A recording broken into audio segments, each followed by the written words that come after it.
دەستگای میدیایی کورسات لە ماوەی ڕابردوودا لە بواری فەرهەنگی و ڕۆشنبیری و کلتوری و کۆمەڵایەتی و سیاسیدا خزمەتێکی بەرچاوی بە کۆمەڵی کوردەواری کردووە و دەنگ و ڕەنگی کوردان بۆ لە هەر شوێنێک بووبن.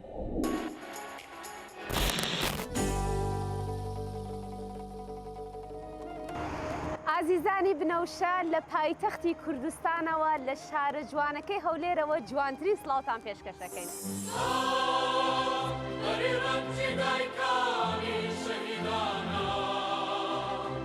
بە درێژایی زیاتر لە 2 دەی تەمەنی هەمیشە داهێنەر و ڕەچەشکێن و نوێگەر بووە.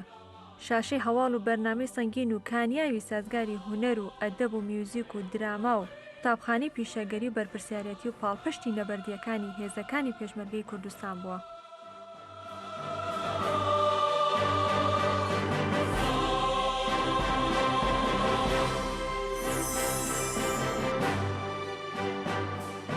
هەردوو یادی ساڵی تازە و یادی کورسات پیرۆز بێ لە هەموو بینەرانمان.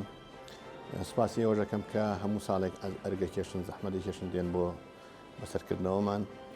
ڕاستیەکەی ئەم ساڵ خۆرەزانی ینی ئێستا دوو دنیا هەیە، دنیای سۆشیال میدیا و دنیای ماس میدیا، ینی تۆزێک قورسە ئیشکردن لە بواری میدیایە لەم ساڵانی ئەخیرە، لەبەرەوەی بینەر بە حدێکی زۆر گوازراوەتەوە بۆ ناو شاشەکانی مۆبایل و بۆ ئایپاد و بۆ ینی بواری سۆشیال میدیا.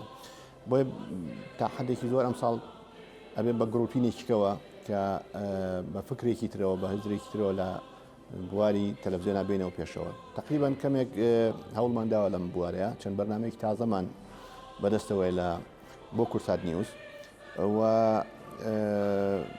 بە هیواین بتوانین ینی سەرباری هەموو کەم و کورتیەکان، سەرباری کەمی بودجە و کەمی وێنزۆری و واستەنگانی کە لە ڕاستیە لە چەند ساڵی ڕابردووە بۆمان دروست بوو لە مەسەلەی بودجە و کەمی داهات و ئەم شتانە، بتوانین لە ساڵی داهاتوە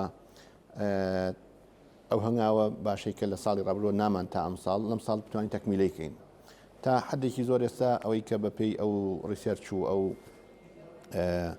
بەدوا داچوونانەی کە هەندێک لە کۆمپانیەکان بڕیان کردوین بۆ کورسات نیوز بەشێکی باش بینەرمان گەڕاوەتەوە. ئێمە پلانمانەیە کە ئەم ساڵ بەشێکی زیاتر بتوانین بەڕێگەی بەرنامەکانمان بەڕێگەی ئەو پلانی کە هەمانە بۆ بواری نیوز هەموو کورسات نیوز بتوانین بەشێکی باش لەو بینەرانەمان دووبارە بگێڕینەوە و لیڤڵی بینەرەکانمان تۆزێک بەرزکەینەوە. ڕاستیەکەی هەرەوە هەیە کە ئارستان بکەم.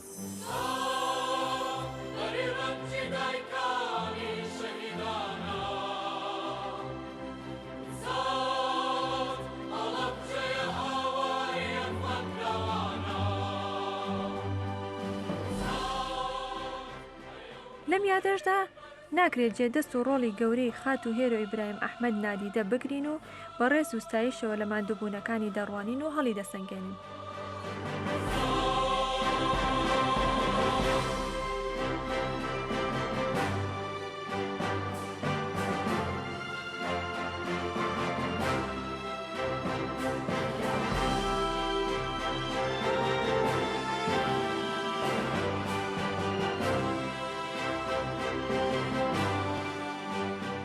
بە بۆنە یادی 22 ساڵی دامەزانی کەناڵی کورساتەوە پیرۆزبایی لە سەرجەم کارمەندان و بینەرانی خۆشەویستی ئەم کەناڵە ئاکەم.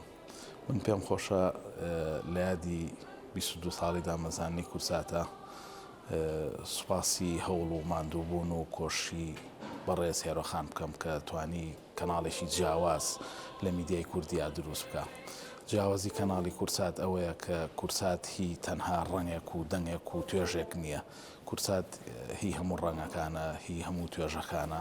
کورسات کەناڵێکی سەنگینە، ئەتوانم بڵێم هەموو کەسێک لە ماڵی خۆی ئەتوانێت بەو پەڕی ئارامی و بۆ پەڕی دڵنیاییەوە بە مناڵەکانی و بە کەسوکار و بە خێزان و خانەوادەکەی بڵێ تەماشای کەناڵی کورسات بکەن بۆ پەڕی ئارامیەوە. هیوای سەرکەوتن بۆ هەموو کارمەندان و هەمووانە ئەخوازم کە لەم کەناڵەیە کاریان کردو چ لە ڕابردووە و چ لە ئێستاشە. بۆنی هەواڵان دێ سەدای چاوکاڵان دێ بۆ بۆنی هەڵاڵان دێ سەدای چاوکاڵان دێ لە گەورە ماڵان دێ وەی وەی وەی وەی وابێ بە کراسی کاتان دێ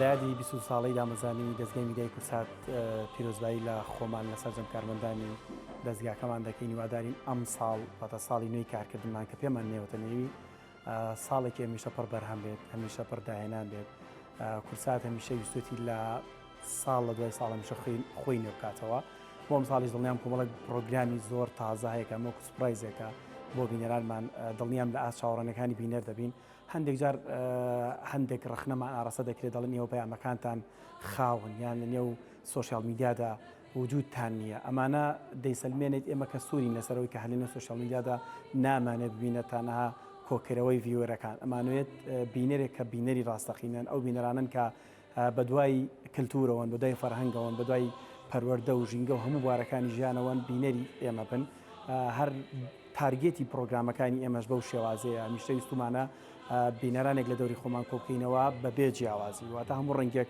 خۆی لە نێو کورساتدا ببینێتەوە هیوادارم ساڵی نوێی تەمەنیشمان بتوانین هەر بەو ڕنگ و بۆ نەفەسەوە کار بکەین دڵنیاشم دەتوانین. ئەم دەستگایە شانازی میدیایەکی سەنگین و بەرپرسیار و ڕازگۆ و خزمەتگوزاری پێبڕاوە و کاری پرۆفشناڵی و ئاکاری ڕۆژنامەنووسی و نەتەوەی و نیشتیمانی خەسڵەتی کورساتە و هێڵی جیاکەرەوەیەتی لە میدیاکانی دیکە.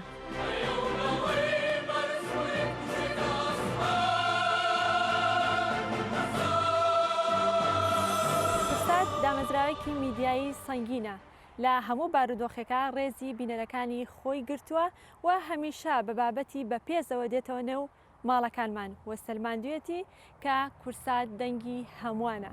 چنوور یاسین، گەلی کوردستان.